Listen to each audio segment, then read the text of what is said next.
Hey folks, Jonathan here. Okay, wanted to do a little update. First, I want to tell everybody what the weight on the truck and trailer and everything was. I was 25,160 pounds. So I was close to that 26,000 pound limit, but probably still more than you'd probably want to do with a pickup truck. Well, it's a 1-ton 3,500, but it's single tire, so not much difference than a 3/4 ton. But anyway, here's where we're at, what we're doing, trying to get these slate shingles on the roof. It's a job, especially by yourself. So what I do is I climb up on the ladder. Well, I actually put some of the slate up on the forks. Then I climb up on the ladder and get on the far fork, and then I set them up as far as I can get them. And then and this roof is steep enough that you can just barely get them to stay up there. And then I put my harness on, I climb up the crane, and then I strap off the harness to the crane up here. And I've got a good harness, that safety harness. So this roof is just, you can barely walk on it without sliding off. I mean, it's just right at that edge of, if it's any steeper, you know, you wouldn't even be able to walk. Now, I've got a foam cushion up there that does a really good job at keeping you from falling off. And but anyway, you know, I do it as safe as I can do it. It's still not, you know, there's nothing about this stuff safe, and safety stuff kind of will get you, because sometimes it gives you a false sense of safety. In other words, if you put you know, you're adding on weight, and you can't move as well when you got the harness on, but you know, it makes you feel safer, so you're more apt to fall. I know it sounds crazy, but it's the truth. And I think that's a lot of the problem is people think that the ocean, their employer, is, you know, there to keep them safe, and really they're not. I mean, you need to keep yourself safe, and then don't depend on, you know, other people, or don't depend on employers to keep you safe, because, you know, that's not going to happen. All right, so let me see what. Okay, before we get back on this today, I got something else I got to do. Okay, so I picked this up, and this is a merry-go-round, probably from the 50s, 60s, I don't know. They was saying 50s, but I'm not sure. So this is aluminum, and it's twisted and bent, and because this is not sitting straight, it's not going to stay on this track. And there's actually 8 of these things, but I figured what I'd do was just run 4 of them, and then that way if there was any problems with them, we could just add, or, you know, swap them out. My plan is take a piece of that steel that I took off this trailer and go to the center of it and weld a piece that fits inside this tube up, and that way when I can just sit this tube on it, and that'll keep it perfectly straight. Because that's what's happening, is this is actually moving. This is actually supposed to be all the way down, and that puts everything together. Well, we've just got some bending and stuff in that lower section that we can either, well, we don't really need to straighten out as much as we just need to replace and put that steel plate down. So that's his plan, is to do that this morning. Graydon is at school, and I wanted to try to have this done for him when he got home today. And I don't know what we're going to do. You know, initially I wanted to just completely restore it, but we're not going to do that. I think we're just going to clean everything up and get it together first, and then we'll figure out what we're going to do from there. We can still paint it afterwards. It's not a big deal. So anyway, let's see if we can get this thing working today. All right, folks, so we started out by machining this sleeve, which will go up inside. So what the plan is to weld this sleeve down on our plate exactly straight, and then we'll slide this down on it. Okay, folks, I ended up cutting off the outer piece. Really didn't want to, but didn't have a lot of a choice, because that aluminum was so stretched and stuff that it was just, the wheels was coming off of it and it would get stuck, and I mean, just had all kinds of issues. So I cut it to where I could always put it back on later if I decide to or something. But as you can see, we've got her set up on this steel, and hoping, I think when the kid puts the weight on it, because, you know, it works completely off weight, it won't, you know, peel out or, you know, slip or anything. So we'll set this steel down and put a little dirt around it. I was going to cut it in a circle, but I don't want to waste the oxygen, to be honest with you. I could get my plasma cutter out, but anyway, we're not going to worry too much about it. It seems to do good. I think it's going to be fun for the kids. We'll see. We got there's another thing. There was one that was bent a little bit, as you can see. It's bent in, and that would have been bad on the aluminum because the track was only a little bit wider than the tire, about double the thickness, I guess. But on this steel, it don't matter because it don't matter where it lines up at. Okay, merry-go-round worked out good. Kids had fun, as you can see. They've got it wore down to metal.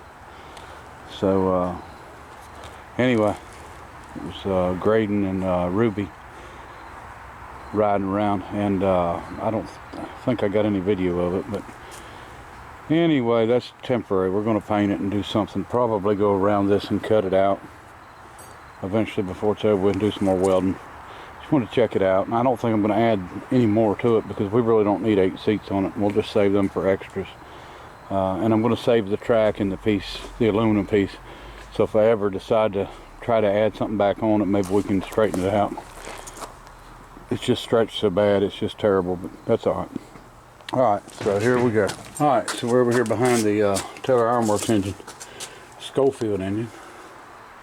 So, I don't know if you can see up there, we've got a lot of the shingles on, and I'm down here at the corner, and I'm going to take a little break on this stuff. This is a pretty tedious, aggravating job, and I'm not real good with repetitious work, you know, over and over and over the same thing, and I don't have any help right now, and it's getting, you know, hard on me physically, getting up and down and up and down, and getting them tiles up there. So I think we're going to do stuff a little bit different, and I'm going to give that a little bit of time and wait for some help from my son, probably, and we're going to mess around with a steam engine. Okay, so we played around with this, I guess it's a CCC engine, and somebody had mentioned Cooper, they named it Cooper something company, but I don't think it's that because they didn't start till 85, of course, but it still could be. Cooper had a lot of different companies in the early 1900s, late 1800s, so I mean it could be Cooper or one of their affiliates or one of their companies. But anyway, here's what we've got. So this has got a horizontal governor. Governor's broke. We knew that going into this. This was actually wire tied on when we got it. It's not in real bad shape, and I think that, you know, we could work with it.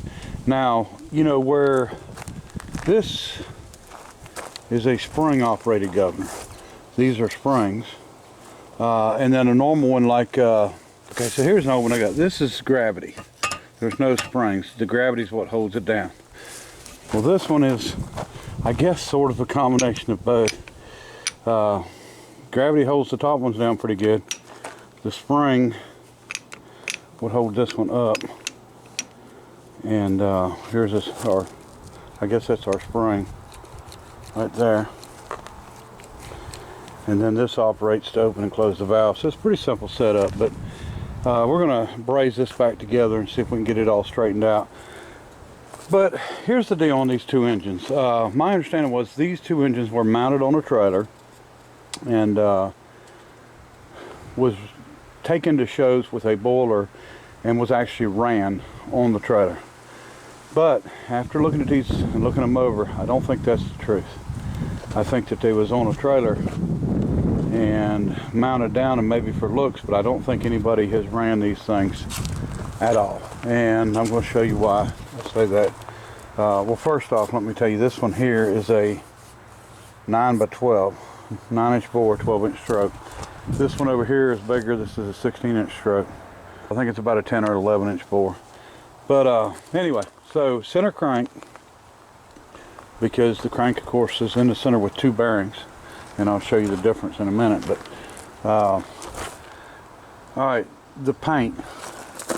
Okay, it came with this governor belt, but if you look, there's still paint on the surface. So that governor has not been ran. So there's a lot of other little things that shows the same way. It did have oilers on it, I'm assuming, pretty recently too. He may have kept them. The bearings don't look bad. Nothing, you know, is really wore out on this thing. I'm assuming it probably had a belt pulley on this side.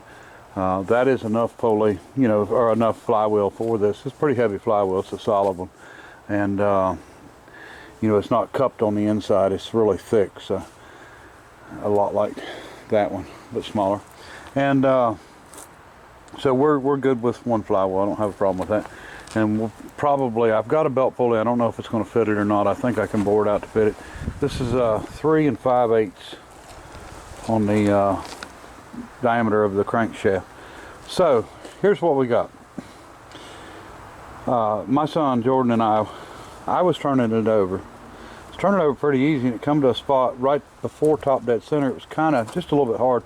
So I asked Jordan to give me a hand. He grabbed it and it popped. And what had happened was evidently this thing was so far out of time that it was putting our shaft in a bind, or our timing rod in a bind, and it broke it. And because evidently it was bottoming out. So what that tells me is this thing was taken apart, painted, put back together, and then wasn't even set up for timing. So I'm assuming it was just 100% just for looks. But now, since that's snapped, we can turn it all the way over with no problem, so our piston's okay. But that got me to wondering a little bit about other things. One thing I seen I really did not like on this engine, on the governor, I think, it's hard to see, but that is almost like sand, like black coal like I use for sandblasting inside the governor, and that's not good because it could have gotten in the cylinder. So we're not going to mess with that one yet anyway, but we're going to pull the valve cover off this. And I don't think we'll pull the head because it is turning over really good. I think the cylinder's fine, but I want to pull that off just to take a look at it. And we'll go ahead and set the timing up and get that rod right while I'm at it. We're going to go ahead and try to fire this on air and without the governor, and just see if we can get it to run here. I've got to fix that rod, of course. That's just 1-inch rod, and we'll, you know, rethread it, or we'll do whatever we need to do to get that right, get the length right. And now, center crank, offset crank. On this one, the crankshaft's in right there, bearings here, flywheels here, and then another bearing on the outside, outboard bearing, like my big Bates engine. So it's not a, you know, a center crank like this one. But like I said, this is a bigger engine. Our goal was to try to run this one a little bit today just to see if it'll run on air, and then we may pull this head off this one and just look and see what we're getting into. I don't know if this engine's stuck or not. I don't think it is, because I felt like I had pried on it and it moved some. So and I don't know if that's had a note on sitting there painted, but I mean, it just don't, the other things, we got paint here, a lot of the wear spots right there where there shouldn't be any paint, there's paint. So, you know, I bought these off pictures, so I didn't get to see them, so I was just under the assumption that they, I don't guess I either didn't look good enough, or I couldn't see them in the pictures to tell that they had not been, they've never, you know, or they haven't been running a long time. They were painted up for looks, and I'm not a looks kind of person. I would rather have one running. So we're gonna, okay, here's something else kind of odd. I was taking these bolts out, and I know there would have been another one the same size here, but it's missing. We got 2 smaller ones here. Now, did somebody break the stud off? I mean, I would think that they would have fixed that instead of these. Or maybe it's busted on the inside of the case. I didn't feel anything on the bottom, but maybe on the inside it's busted. So let's get these nuts off, and we'll get this off and find out. Okay, folks, that's exactly what's happened. Busted away on the inside. That's okay, they did a good job. Seals up good, no problem at all. Now, it's not a slide valve like I thought. This is actually a balance valve engine. I thought it was just a slide valve. So that's what these springs are, and this piece is, and then your actual slide is inside. So that's pretty neat. Makes it a little better engine, I guess. So you can see where they've tightened down on it. Yeah, that's the same as our Schofield engine, Taylor Ironworks. It's a balance valve also. So Anyway, let me see if I can start getting some timing figured out on it. We got to get it on top dead center, and then we'll go from there and see if we can get this rod taken care of. All right. Okay, so we got this back together, and what I've done temporarily is I just welded the shaft up. So I wanted to get the length right, and it's we wasn't messing with the timing as much as we was just the travel. So I've got that right, and it's actually turning over good and everything. And as soon as it top dead center, just a little past it, starts uncovering, so we're good. The only thing I did notice that I don't like is in this cover. We've got some scratches right here that's going to affect us. What this needs is remachined. Probably do it on a surface grinder. It wouldn't be hard at all to do. I think what happened is maybe one of these nuts was turned in a direction that it scratched it. Maybe this piece was machined down at one time and, you know, lost some of its thickness, and that caused it. But it's not a hard fix at all. It's not a big deal. Just something that's just going to end up having to be done, and we can handle that. But anyway, so as it is right now, it would be putting pressure on the front side, and the exhaust will be coming out of this back one, and which would be the rear cylinder, and then going through there and out that pipe at the bottom. And the whole inside's pressurized, so that's why it's getting in here. When this moves up, it would do the opposite. It'd be putting pressure in this one, and then this one will be releasing and coming out that one. So it's a simple setup, and everything looks to be in pretty good shape. I mean, just little issues like this, it's not a big deal. I'm not worried about that. I like their fix. They've done a good job on it, so we'll leave it. We'll probably end up, that don't feel too bad. We may do a little work to it, but we'll probably surface this before it's over with. But I just want to put it together and see if it'll run it all. We got enough air that that's not going to affect it if I hook it to my big compressor. So, but we'll see. I just want to test it first before we go any farther. And everything looked good in here. That oil was old. Let me show you what I'm talking about. Almost like turned to grease, and you know, smells old. So this has been a long time, I'd say, since this engine has ran at all, probably 50 years or more, the way it feels. And but that's okay. So we're just going to put it together, clean it up a little bit on the surface here. I did put some regular thin oil on it, that way it won't be so sticky. Seems to be turning over really easy, no problem. So I think it'll run. We're going to find out here shortly. All right. Okay, so here we are with the air hose hooked up, with the big hose, big compressor. Got the truck running, charging the battery up so I can jump it off. I got me a cap on here where I can, when I'm done, I can cap it off, nothing get in it. I think this is tightened up from the looks of this, and the valve's actually pulled open. Pretty sure that's what we've got here. And I'm hoping it's going to run. I don't see why it shouldn't run. I mean, there's no reason for it. Do need to get this belt off. I'm going to try sometime get that governor welded up and fixed. Get the belt back on it. You know, I don't know what we'll end up doing. I know it's going to need some work. I noticed that these spacers are supposed to be under these bolts, and they're not. They're out here. I don't know why. All right, folks, here goes nothing, or hopefully something.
running fair. Oiled her up real good, let her run here a while. It's been running about, I don't know, 10 minutes. You see we're getting oil out of the bearing, it's good. Around the eccentric. She's taking oil good. As you can see, them are still loose. Need to tighten down. Got a weird sound to it when it's running in.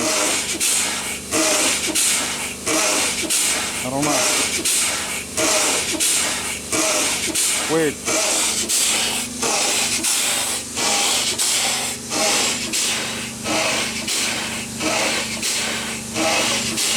Alright. It runs. That's what we wanted to figure out, right? Okay, folks, so I know the timing's off on it, but besides that, I think it'll be okay. Little machining on that plate for the balance valve and cleaning up. It wasn't leaking bad. You know, the seal around the rod was nice. It was leaking a little worse here than it was there. But you know, the timing is definitely not perfect on it by any means, but we'll work on that later.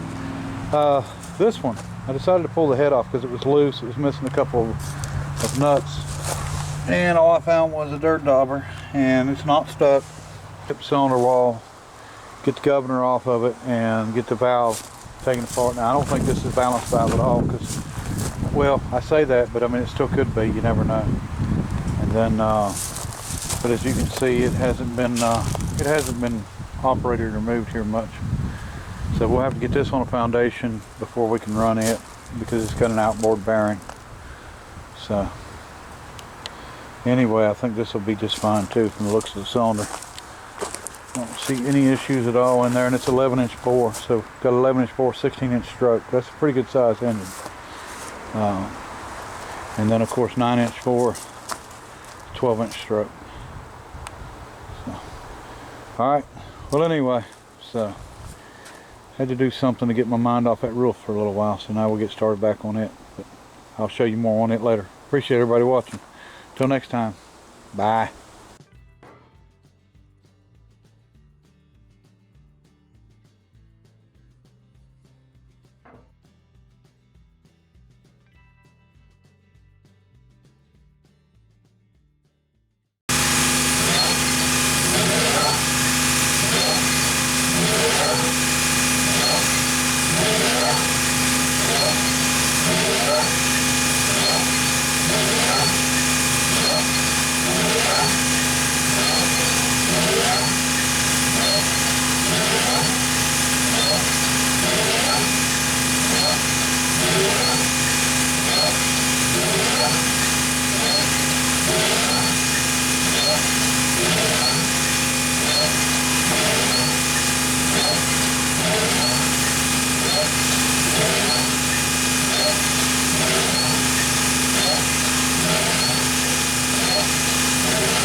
Everything's a little bit loose too, because I was get it all running first and moving.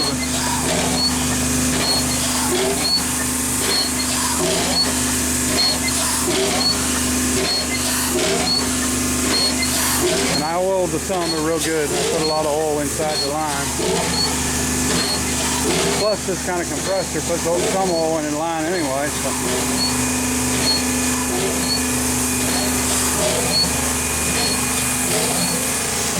I've got a